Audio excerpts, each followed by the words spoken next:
kalimat terakhir ini saudara. Baca bersama. Perak tidak dianggap berharga pada zaman Salomo. Wow, ini luar biasa. Perak nggak berharga. Mungkin kalau sekarang dianggap seperti batu biasa. Ini jangan. Karena semuanya emas murni. Saudara, saya yakin kalau kita mendirikan mezbah bagi Tuhan. Kalau kita melakukan karya besar bersama-sama untuk kemuliaan nama Tuhan. Seluruh negeri akan diberkati Tuhan. Sampai dibahasakan perak aja tidak ada nilainya. Karena Allah memberkati umat Israel secara luar biasa. Siapa yang rindu seluruh kita diberkati oleh Tuhan. Saya berdoa usaha saudara maju, diberkati Tuhan. Hutang-hutang saudara lunas. Tuhan mengangkat engkau menjadi kepala, tidak menjadi ekor. Engkau tidak akan meminjam, tapi engkau akan meminjamkan kepada orang-orang. Engkau akan jadi berkat bagi banyak orang. Dan itu akan terjadi kalau kita mentaati apa yang diajarkan oleh Alkitab. Bangun mezbah bagi Tuhan. Lakukan karya besar untuk kemuliaan nama Tuhan. Dan hal yang ketiga yang menarik hati saya adalah mengapa Tuhan bisa mengubah kutuk menjadi berkat.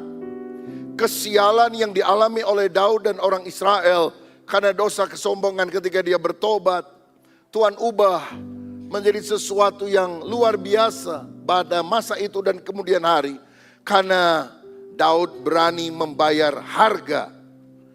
Dia membayar harga dengan berani. Jadi ketika Nabi berkata, dirikan mezbah di tempat pengirikan Arauna. Dia langsung datang, ketemu sama Arauna.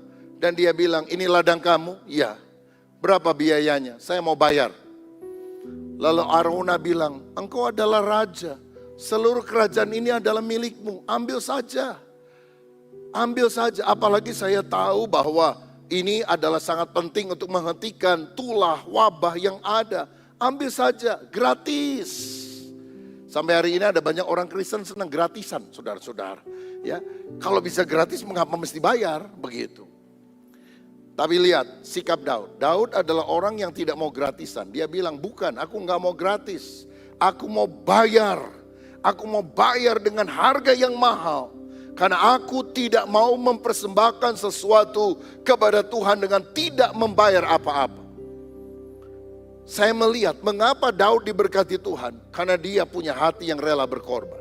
Selama engkau pikirannya hidupmu, apa-apa gratisan, sulit maju saudara. Tuhan sulit memberkati orang yang hatinya sempit. Tapi kalau kita selalu pikir apa yang aku bisa lakukan bagi Tuhan dan kerajaannya dan pekerjaannya. Bukan hanya ingin diberkati. Ketika kita punya hati yang besar, hati yang ingin mempersembahkan sesuatu bagi Tuhan, di sanalah Tuhan akan mempercayakan perkara-perkara dahsyat di dalam kehidupan kita.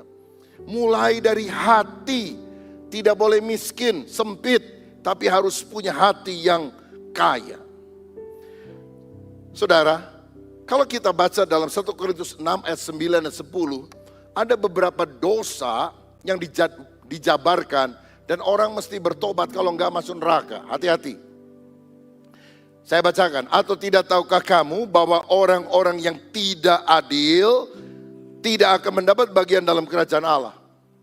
Jangan sesat, orang cabul, penyembah berhala, orang berzina, banci, orang pemburit atau homoseksual, pencuri, orang kikir, pemabuk, pemfitnah, dan penipu tidak akan mendapat bagian dalam kerajaan Allah. Ada satu kalimat yang saya pikir agak aneh ya.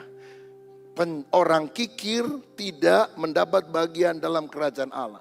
Orang pelit tidak masuk surga. Ibu-ibu, suamimu pelit? Bapak-bapak, istrimu pelit? Karena banyak bapak yang bekerja kemudian uangnya dia serahkan kepada istrinya. Jadi bukan istri yang minta uang kepada suami, suami yang minta uang kepada istri. Mam, mau ke gereja nih hari ini, nih 10.000. Hah? Kok 10.000? 5.000 buat naik motor, gojek, 5.000 buat persembahan. Lah buat makan, puasa. supaya lebih diberkati Tuhan katanya. Ada yang kikir, ada yang pelit. Alkitab bilang orang pelit tidak masuk surga. Loh, kenapa sampai dosa pelit aja disebut tidak masuk surga? Karena orang pelit itu menyembah mamon, menyembah materialisme. Allah ingin kita menyembah Dia. Kita tidak boleh hidup hanya ingin mendapatkan keuntungan bagi diri, karena sama dengan menyembah mamon, kikir, tapi belajar memberikan yang terbaik bagi Tuhan. Nah, saya percaya ini mengajar kita untuk memberi. Mari berjalan bersama dalam iman. Klik tombol berlangganan untuk mendapatkan khotbah harian setiap hari. Tuhan Yesus memberkati.